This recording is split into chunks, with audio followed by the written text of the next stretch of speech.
नमस्कार। प्रभात साक्षी न्यूज नाटक और आप सभी का स्वागत है। ईडी के बाद अब सीबीआई ने 6,000 करोड़ रुपए के महादेव ऐप घोटाले के सिलसिले में आज छत्तीसगढ़ के पूर्व मुख्यमंत्री भूपेश बघेल के आवास पर छापे मारे।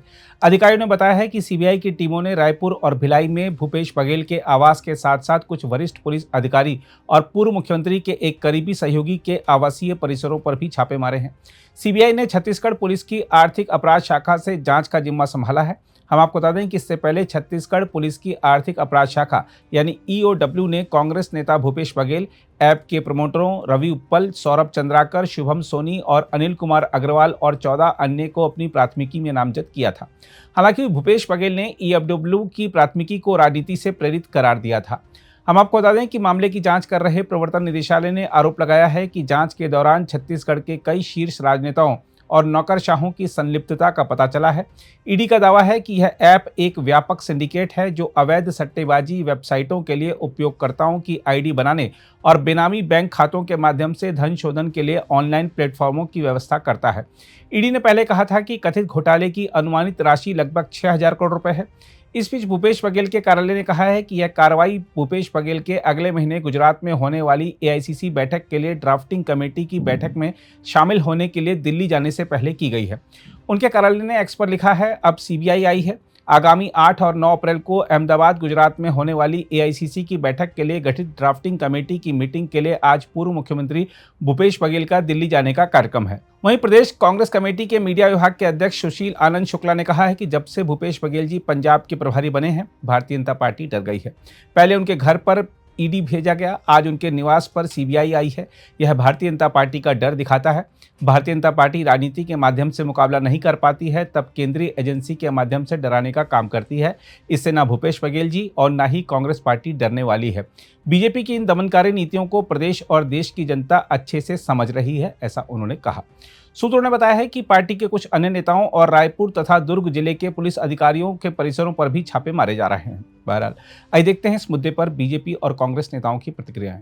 राज्य में जब कांग्रेस पार्टी की सरकार थी, भूपेश बघेल मुख्यमंत्री थे, कई बड़े बड़े घोटाले हुए और उन घोटालों की जांच सीबीआई ईडी लगातार कर रही है और जांच क्रमशः आगे बढ़ रही है।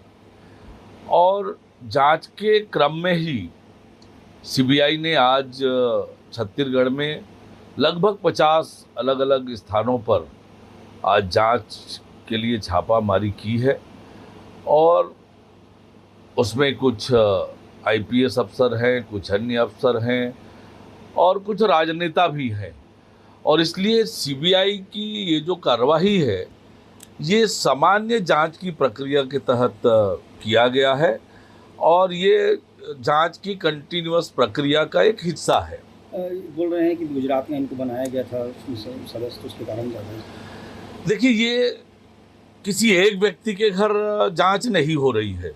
सीबीआई पहुंची है 50 अलग अलग ठिकानों पर, जिसमें कई अधिकारी हैं और कुछ एक राजनेता हैं और इसलिए इसको राजनीति से जोड़ना ये उचित नहीं है।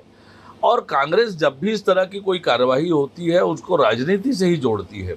वास्तविकता ये है कि जब ये घोटाले हुए तो राज्य के मुख्यमंत्री कौन थे और जब उनके मुख्यमंत्री तो काल में ये घोटाले हुए हैं और सीबीआई उन तक जांच करने पहुंची है, तो जांच में जांच एजेंसी को वो सहयोग करें।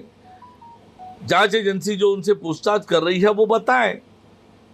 आपको डरने और घबराने की ज़रूरत नहीं है और ना ही आज देश में ऐसी कोई राजनीतिक परिस्थिति है कि कोई राजनीतिक आधार पर इस तरह की कार्रवाई हो। एक तो ये स्वतंत्र एजेंसियां हैं, कभी राजनीतिक आधार पर कार्रवाई करती नहीं है और इसलिए और अभिनव ऐसी कोई परिस्थिति है।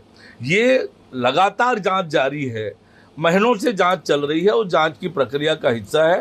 राजनीति का कोई आरोप लगाना है उचित नहीं है। बड़ा घोटाला हुआ था, डीएमएफ घोटाला, कोयला घोटाला और शराब घोटाला, तो उसी को जोड़कर देखा जा सकता है। हाँ, निश्चित रूप से। तो जो शराब घोटाला हुआ उसमें क्रिमिनल सिंडिकेट बनाकर शराब का घोटाला किया गया। तो एक ऑर्गेनाइज्ड क्रिमिनल छत्तीसगढ़ में हो रहा था, चाहे वो कोयला घोटाला का मामला हो, डीएमएफ घोटाला का मामला हो, महादेव ऐप बेटिंग घोटाला का मामला हो। ये सारे घोटाले तो एक तरह से सिंडिकेट बनाकर एक ऑर्गेनाइजेशन बनाकर ऑर्गेनाइजेशनल रूप से ये घोटाले हुए। और इस बात से कोई इनकार नहीं कर सकता कि जब ये घोटाले हुए उस दौरान भूपेश बघेल राज्य के मुख्यमंत्री थे, और इसलिए उनके पास इन घोटालों के संबंध में जो भी तथ्य हैं, जो भी जानकारी है, जांच एजेंसियों को उन्हें बताना चाहिए। पूर्व मुख्यमंत्री भूपेश बघेल जी क्या एआईसीसी के राष्ट्रीय महासचिव बने, अभी उनके यहाँ ईडी का रेड होता है। रेड होने के बाद कुछ नहीं मिलता वहां, आज तक एक समन जारी नहीं हुआ, जबकि पूर्व मुख्यमंत्री भूपेश बघेल जी ने उस रेड में भी कहा कि हम हर तरह से सहयोग करने को तैयार है, जब भी सम्मन आएगा जरूर उपस्थित होकर जाएंगे। लेकिन आज तक एक सम्मन नहीं, आज तक एक पूछताछ नहीं। उसके बाद सीबीआई कोर्ट ने एक मामले में उन्हें बरी कर दिया गया। उसके बाद अब सुनाई मार रहा है कि सीबीआई ऊपर से गुड़की मिलने के बाद फिर सीबीआई उस केस को फिर स्टैंड करना चाह रही है। 15 दिन पहले ईडी का रेड होता है और 15 दिन के बाद फिर सीबीआई का एंट्री हो जाता है। आखिर क्यों, हम पूछना चाहते हैं इस सरकार से, डबल इंजन की सरकार से, कि ईडी का एपिसोड खत्म हुआ, सीबीआई का एपिसोड आ गया, अब अगला एपिसोड कौन से आने वाला है? क्या ईओडब्ल्यू का आएगा, क्या आईटी का आएगा, या एनआईए का आएगा?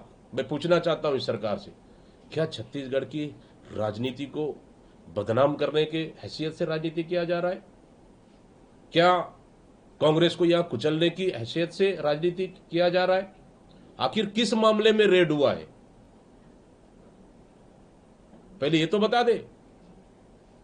क्योंकि हर तरफ से सेंट्रल एजेंसियां, केंद्र सरकार जिस तरफ से भारतीय जनता पार्टी सरकार दुरुपयोग कर रही है, कहीं न कहीं मुंह के बल से गिरी हुई है।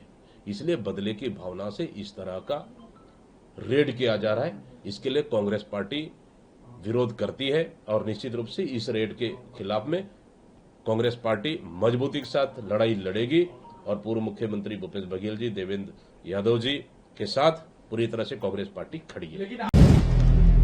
अगर आप भी लेना चाहते हैं देश दुनिया की तमाम जानकारी, तो आज ही सब्सक्राइब करें हमारे चैनल को। साथ ही नीचे दिए बेल आइकन को जरूर दबाएं ताकि हर अपडेट आप तक पहुंच सके।